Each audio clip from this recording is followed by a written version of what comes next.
Unapologetically Woman. We're celebrating phenomenal women all across Kentucky who make no apologies for their perspectives or the impacts that they're making in the community. Today we're celebrating Danielle Sanders. Danielle is a mom and she's the Director of Community and Resident Services with Lexington-Fayette Urban County Government. Unapologetically Woman, Danielle Sanders, that's you. Congratulations. Thank you so much. I am so happy to be with you today because usually you're in my board meetings. Yes, ma'am, I am. Yeah, you sit on my board at Community Action Council. I do. But you also sit on a lot of other boards. I do. I am on quite a few boards. Why are you drawn to give back in such a way? Honestly, I feel like that's kind of our calling. Like, we should give back. And so I've been fortunate enough to be asked to be on several different boards that are passionate and for me. And when people ask if it aligns with my spirit, then I've said yes. And so that's why I'm on so many boards. Yeah, because you're very busy.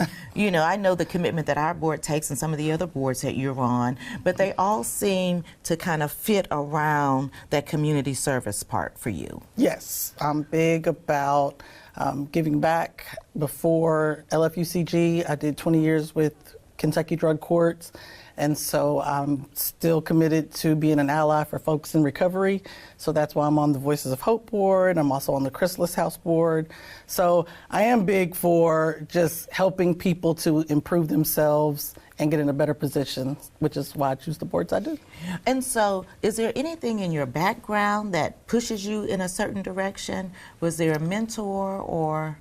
Probably just my mom. My mom, I'm actually the oldest of 8 kids. And so my mom... I heard you say that's why you're bossy. That is a little bit of why I'm bossy, I believe, because Beyonce says, I'm not bossy, I'm the boss. I do have a sign that says that, and it says Beyonce's name on it. I actually have a picture I took with that saying at the Essence Festival one year. But my mom was a teacher, my dad was a teacher, and really, even with 8 children, my mom got a lot done. She constantly was giving back. She was constantly in the community. And so I think it's just in my nature. Yeah, you saw it growing up. And so whenever you have parents that are teachers, I would think that they give so much of themselves and you get to witness that. Yes, we were at the school many days. She was one of those teachers who was there till 7, 8 o'clock at night. She was there on Saturdays. She started groups for minorities because the school she was she was at Cassidy for over 30 years. And so she started something for the minority children there. And I mean, it wasn't part of her pay. It was just what she did extra just to give back. Something extra that she did. What's her name? What's mom's name? Cheryl Sanders. All right, Cheryl. Shout out to Cheryl Sanders. And then growing up, I mean, we went to a church camp in Pennsylvania. As a child, I went to that. She went to it as a child. And then that camp was gone for about 10 years. And at 60 years old, she was like, I'm going to bring this camp back. Well, when she brought it back, guess who she used? That's right. Her children. That's right. And so, I mean, just even seeing her in that role, even today, she's still running that camp and, you know, every summer with the Church of God. So she's my shero. Well, absolutely. But, you know, you're a shero to some kids, too. I hope so. I really hope so. I mean, I hope so. I hope, you know, I'm blessed to have 4 children, Portia, Destiny, Donovan, and Darius. And so I hope that they can look to me. Many people know that my last 3, they are adopted. And so they have been an inspiration, though, because they came from some hard times. I actually remember picking them up in this building the very first time I got them. They were here at Community Action's Head Start, and that's where I came and picked them up for the first night when they came to stay with us. And how long have you had them? Oh my goodness! Well, forever. They were 2, 4, and 6, and now they are 27, 25, and 24. Ooh, so I don't even whatever those years are. Yes, time went by quick. It did. It did. It flew by. So when they look at you, do you think they're doing a side smile? Are they at a place where they let you know that they're proud of you? I believe so. Yes, I believe so. You know, my boys are boys, and so they sometimes are they have their own way of showing it. But I believe that they are proud and they are grateful.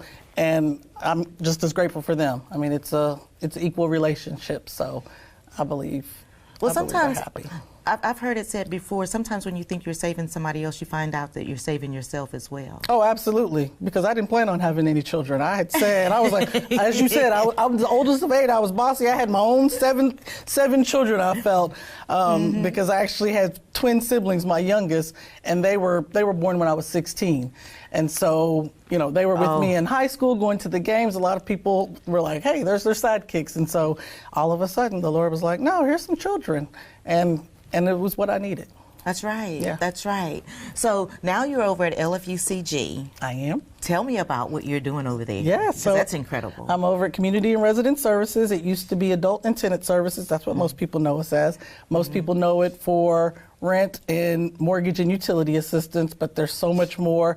And really what we're trying to do is make sure the community knows about all the services, because there's really 10 to 12 financial programs. There's a case management program, a representative payee program. So the last couple of years, we've just been working hard to make sure that information is out in the community and people know the services that are available so that they can take advantage of it. Well, and one of the services, and I actually called you because there was an apartment building that had burned, and I was trying to help somebody, and you let me know that, hey, we have a program, you know, if there's a disaster of some kind where we help folks. Yes. You want to tell us about it? Anytime, if there's a condemnation, so if code enforcement comes out and condemns a unit, a rental unit, then our office is able to provide hotel assistance as well as relocation assistance. And so a lot of people don't know about that, and they think, oh, I'm just out here by myself, or, you know, what's available, but those services are available. And the great thing about it is, you know, especially with the relationship that Community Action has with LFUCG, is we're willing to communicate to find out, hey, we've got this situation. Yes. What can you do and what can I do so we can help together? In my opinion, we are only successful through partnerships. And that's the great thing. You know, we have these partnerships, even just having the connection through the board. You know, we're able, like you said, you were able to send me a text message. This is what's going on, what's available. And so just knowing the resources and being able to find those partners, it makes it better for all the residents of Fayette County. Oh, absolutely. And I think Lexington is lucky that we have so many, you know, amazing people and different organizations that can, you know, come together and make something whole. Oh, you know, absolutely. Because I mean, I hear stories just from other counties, or even other states. I mean, honestly, this morning I was just talking to my brother just about opportunities. He lives in California. The opportunities that are here. He was like, wow, I didn't realize Lexington had so many resources. And I was like, yes, sir, we're growing.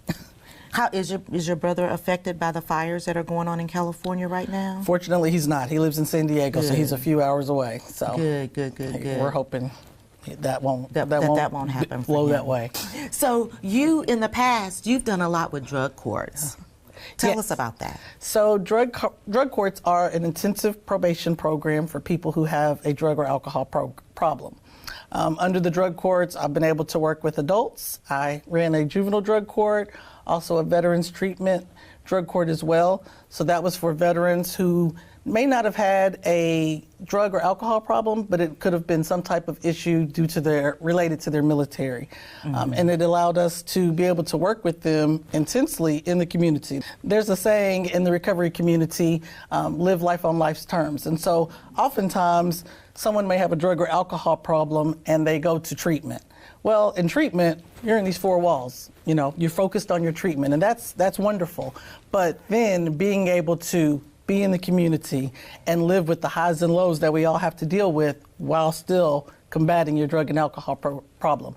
That to me is what was so effective about Kentucky drug courts, is that people were able to be in the community, work on their issues, and then as life does, as it comes and goes, they were also able to deal with those things. Because it is one thing to be in the confines of, you know, 4 walls. Yes. But then out there, because life is going to life. Always. And things are going to happen. And, you know, how do you cope with that? Absolutely. Without returning, right. You know? And then what is the mental toll that would take on you, you know, working and seeing, because individuals are going to progress, and then they're going to, you know, maybe take a couple of steps back. Absolutely. Well, the great thing about that is you just show up every day and do the work, and the main thing is to not take credit for the successes and not take credit for the failures, because oftentimes people want to shine when someone's doing great, but if you take that shine, that means when they go to prison, you also have to take that. And what I found is, even though someone may not make it in drug court, unfortunately, people have overdosed, people have gone back to prison, it doesn't mean that a seed wasn't planted. And I actually just went to drug court last week. I'm still friends with the judges and with the prosecutors, and I was going to lunch and said, you know what, I'll pop in.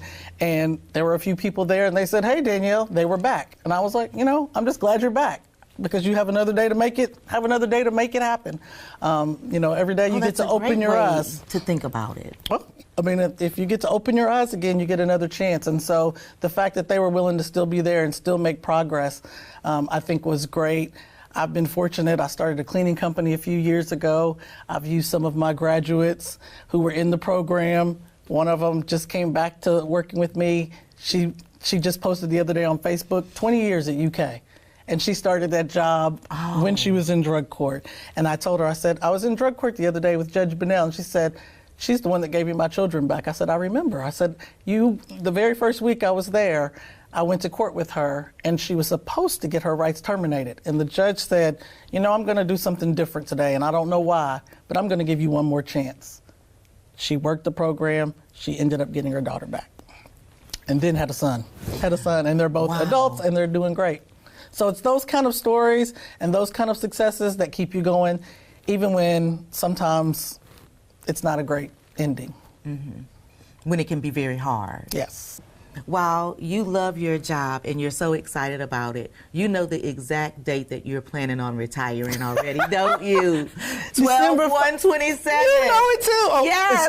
Like everybody knows it. I'm like, she knows the exact date. I do. What are you gonna do once you retire?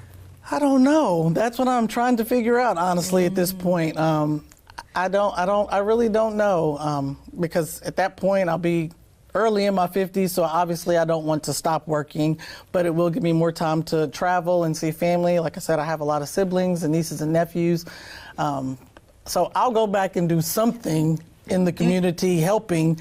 I don't know. Well, you're going to be in your early 50s, but you've been planning your 50th birthday party for 2 years. 3 years. 3 years. I started at 45. Just like for my 40th, I started at 35. Yes, it's the whole weekend. I mean, well, what are you going to do? Oh, well, let's see. On Friday, there will be a Legends Luncheon. Get ready for your invite. Yes. Yes, I plan to have 50 phenomenal women there. And then afterwards, we will go to Keeneland. We will have a party bus pick us up because my birthday's in October. On Saturday, there will be, everybody can just enjoy their day because I want them to be rested for that night. I think it's going to be a sweatsuit theme because I don't want anybody standing on the wall or saying they can't move because of heels or outfits. I just want them to come and enjoy themselves. And then on Sunday, I'll have a brunch. And my invitation will say the same as my 40th. If it were my funeral, I'd rather you come now. If it were my funeral and you would be there, don't worry about the funeral. I won't even know you were there. Come to this and celebrate with me now. So, we could sit here and go on and on because it's like friends catching up. But I want to pitch it to you for the last word.